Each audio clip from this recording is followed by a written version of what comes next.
We've welcomed the Commonwealth's airfare support package today. It's a great start to supporting Australia's tourism industry, but Perth definitely needs to be on the list of the key destinations, coupled with the state government working towards more certain rules about keeping our borders open. If we're going to see the Commonwealth invest in Perth being a key destination, it needs to happen at the same time that the state provides better certainty so that travellers know that if they're planning on taking holidays here, they're going to be able to undertake those holidays without the same risks they've had in the past. Has WA been snubbed? Look, WA has only had one city included, and that is Broome. And clearly, what is concerning is that the perception that Perth is not open for tourism business, and it is. Our accommodation hotels, our bars and restaurants are ready and able to host. Hopefully we're moving towards more certainty after the election around keeping the border open. But for the Commonwealth to invest and to allocate those funds to Perth, we do need support from the state government to provide better certainty around keeping the borders open. So instead of just going straight into a hard lockdown, the minute there is one case that is of concern, we need a far more nuanced approach that is a bit more sophisticated than just the automatic overall hard lockdown. Have they missed the mark by not including capital cities? Look, the biggest losers at the moment in the tourism sector are the major capital cities, where the accommodation providers are experiencing occupancy of 20%, 30% on average.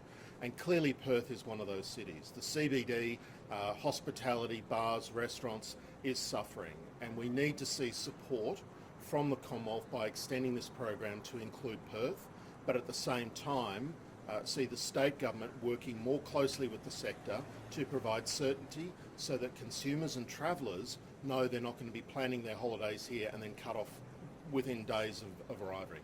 What has the reaction been from businesses in Perth and I guess Southwest and other places other than Broome? What have they been saying to you? Look, there's a fair bit of confusion at the moment as to why Perth's not been included. We certainly believe Perth needs to be included because it is the gateway and the hub to regional WA as well. Perth provides that gateway into all the areas of the southwest, the Coral Coast, the northwest. Broome is obviously going to be covered by direct flights, but places like Kununurra and the East Kimberley also need to be considered, and they're best serviced through places like Broome. So we also believe that that's another really important factor that needs to be considered for extending this package into Perth.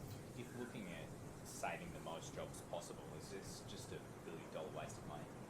Look, this program of the airfare subsidy of the Commonwealth is going to save jobs in tourism regions that it's delivering those seats into. But there are other regions throughout Australia that also need that support, and Perth is one of those particular locations that needs that access and that gateway support.